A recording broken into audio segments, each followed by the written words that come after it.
Did you know two teenage geniuses once planned the perfect murder just to prove how smart they were? In 1924, Nathan Leopold and Richard Loeb were brilliant University of Chicago students from the wealthy families, but they had a twisted idea.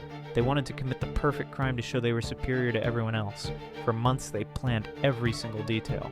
They chose their victim, 14-year-old Bobby Franks, picked the exact location, and figured out how to dispose of the body. They believed their intelligence put them above normal moral rules. They lured Bobby into their car and killed him with a chisel.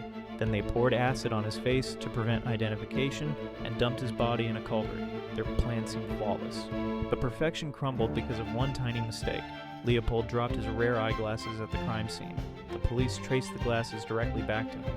The trial became known as the Trial of the Century. Famous lawyer Clarence Darrow defended them, but their twisted philosophy was exposed to the world.